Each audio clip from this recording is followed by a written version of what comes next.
Florida State has lost 4 consecutive games to the University of Florida, but this weekend, the Seminoles with a huge chance to end the Gators' national title hopes. Hey, how are you, folks? Jason Horowitz, glad to be with you on the college football previews presented by AT&T. And let's bring in Spencer Tillman to break it down. And Spence, the majority of the country, I should say maybe everybody in the country, is picking Florida to win this game. But you pointed something out to me when we talked about this before breaking it down. Florida does not have the best success when going to Tallahassee when they have to go to the SEC championship game the next week.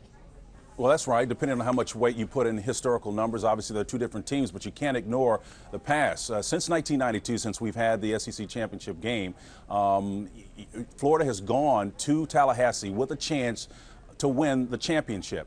1-3-1 is their record in those 5 times they've gone to Tallahassee. That's not exactly a sterling record, so you've got to be at least cognizant of that. If I'm Urban Meyer, I'm trying to find out every particular reason why, and you know he's a historian. He wants to find out what were the benchmarks, what were the objectives of that time, what's consistent with then that's consistent with now, and then try to find a way to mitigate those issues. So he's definitely got to be concerned with it because there was a reason why they went 1-3-1 in those 5 trips down to Tallahassee. Well, 2 years ago was the one victory. They went to Tallahassee and they won 21-14 against a much lesser opponent than what they're going to see this weekend. Florida State was competitive in that game. How do they not only be competitive in this game, but also maybe have a chance to pull it out? Well, if they've got another player on the team that qualifies for a Rhodes Scholar, that would help, you know, get them excited about that. That seemed to motivate him. Myron Rowe, I mean, it just seems like the fact that he showed up made a big difference for that team. And remember, the week before, they pretty much have fired about 5 of their top receivers on that team. They were serving a suspension.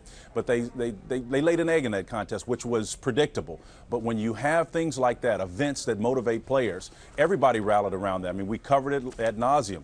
But it was something that seemed to inspire this ball club. With that behind them, perhaps they returned back to earth. But I think, again, because of the history of this contest, the fact that their quarterback is playing exceptionally well, Jimbo Fisher seems to have a modicum of confidence with his offensive packages that he's employing.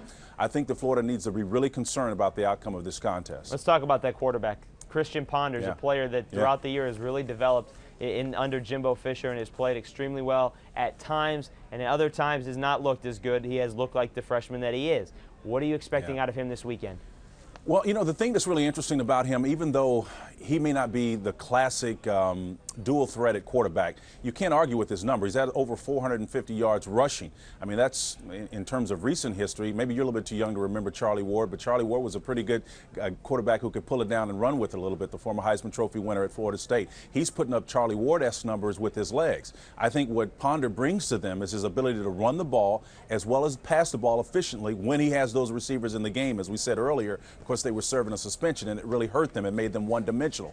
But I think this team has what it takes to remain competitive, and their defense always, under Mickey Andrews, is going to be athletic enough to remain competitive as well. So I'm looking forward to this game. It's going to be intriguing. It will be, and it certainly, I think it's going to be a little bit closer than most people are predicting it to be. But Spence, you know, in order for Christian Ponder to have a chance and that offense to have a chance, that defense has to play the way that it did last week. But against this Florida offense, we know Tim Tebow is going to come to play. We know he's a great quarterback. And now at Florida, it's not just about Tebow. You have to deal with 3 of the fastest guys in the nation, and they're on one team. When you look at Demps and Rainey and Harvin, how do you contain them? How do you choose which guy you're trying to contain?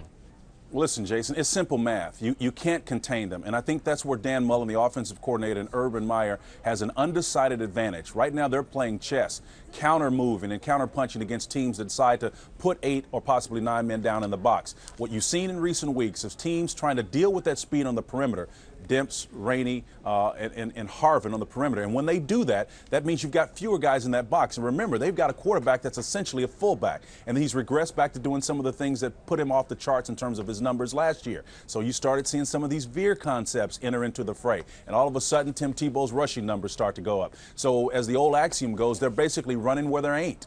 You know, and that's where Florida has a decided advantage in this contest, or for that matter, against any team that tries to stop them. They just have too many weapons, too much speed. Especially in this contest, Florida State 4th best pass defense in the nation. One other thing that we should point out, turnover margin could be huge in this game. Florida on the season has turned it over just 10 times. Florida State has given the ball away 22. You do that against Florida, you're not going to win this game. So, Spence. That scoring defense is strong, absolutely. Absolutely. Who wins this football game? Well, Florida's going to win it. They're playing the best football in America right now with Oklahoma in a close second spot right there. I think defensively, Florida has too many weapons. Offensively, we just spoke about those. Too complete of a team to fall with so much at stake. Jason. All right, Spence, thank you very much, sir. We'll see how it all plays out Saturday afternoon, and we'll see if they can get rid of that historical context of losing at Florida State when they have to go play the SEC championship the next week. We'll see. All right, Spence, we'll talk to you soon, bud. All right, Jason, we'll see you. All right, folks, don't forget, Florida part of the SEC, but they're not going to be on CBS this weekend. But there are 3 games on CBS. It's the SEC on CBS, and anytime you see that, you get to see SEC live on CBS.com. It starts Friday with LSU and Arkansas. Saturday, you get Georgia Tech at Georgia. Huge battle there in Athens. And then right after that game, you'll get the Iron Bowl, Auburn, Alabama. That's all on CBSSports.com. SEC Live presented by AT&T. For Spencer Tillman, I'm Jason Horowitz. Take care, folks.